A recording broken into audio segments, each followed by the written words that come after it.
She was known as the Quiet One, a young black girl who kept to herself, carrying books heavier than her small frame, walking hallways where whispers of judgment followed her. Teachers barely noticed her presence, classmates dismissed her, and the world seemed determined to keep her invisible. But what no one knew was that her silence was not weakness, it was survival. She carried within her a resilience formed from generations of strength, yet her young heart bore the weight of cruelty too heavy for her shoulders. One cold morning, the school decided to increase safety measures. A police officer was assigned to patrol the hallways. To many it was routine. To her it was another set of watchful eyes that pierced her existence with suspicion.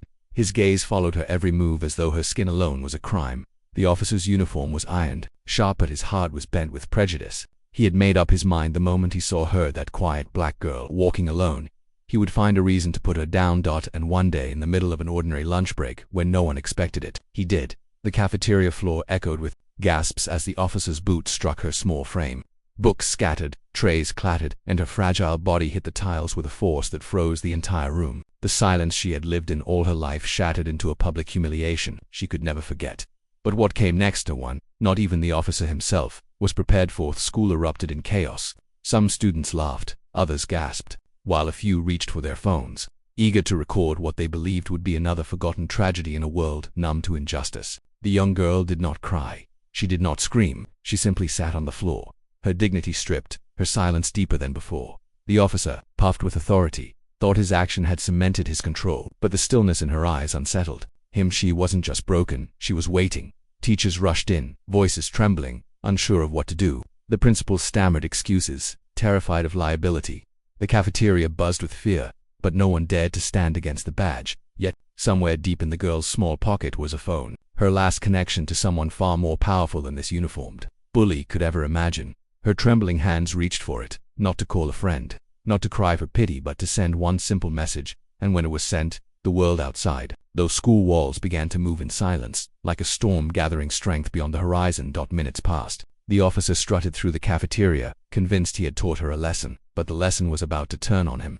Outside, cars began to slow. The rhythm of footsteps grew louder, sharper. An authority greater than his was closing. It began with sleek black vehicles rolling into the parking lot, blacked-out SUVs that drew the attention of every wandering eye. Engines purred like predators in the night. Security cameras caught the moment doors opened in unison. Black-suited figures stepped out, their movements precise, their presence commanding. They were not teachers, not parents, not ordinary visitors. They were professionals, disciplined, trained, and answering to someone with true power. Inside, the officer laughed at the frightened students, but his arrogance wavered when whispers of Secret Service echoed across the hallway. He scoffed, but unease crept into his chest, because the truth was about to walk through those doors. The cafeteria doors burst open, not with chaos but with precision. Black suits flanked the entrance, scanning every corner. The air thickened, silence falling heavy as every eye turned. And then she walked in, a woman of commanding grace, her presence striking like lightning in a storm. She was the girl's mother, but not just a mother. She was someone far beyond what this school or even the officer could comprehend. Her heels clicked against the tiles, each step resonating authority. The Secret Service surrounded her, their earpieces buzzing with coded words.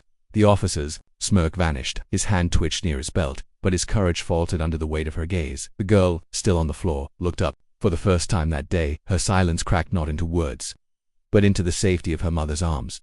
And in that moment, the officer realized the unforgivable mistake he had made. The cafeteria turned into a courtroom without walls. The mother's presence alone was enough to strip the officer of the authority he once flaunted. Every student, every teacher, every phone camera now bore witness to the reversal of power.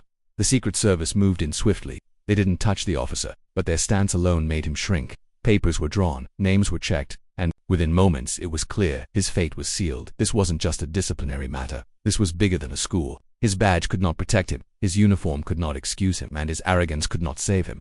The girl's mother didn't need to raise her voice. Her silence was her weapon, her authority unquestionable.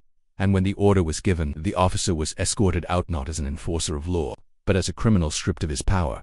The school cafeteria, once a place of humiliation, became a hall of justice.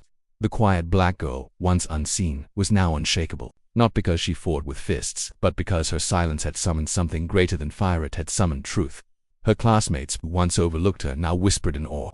Phones that recorded her pain now recorded her victory. The officer who had kicked her was gone. His career ended not with honor, but with disgrace. And her mother. She remained a figure of power, but also of love. She didn't just rescue her daughter, she reminded the world that no one, no matter their uniform, could stand against justice when it came cloaked in truth. The girl returned to her books, still quiet, still reserved, but everyone who looked at her from that day forward knew her silence was not weakness, it was strength beyond words, and in that silence, her legacy began. The end.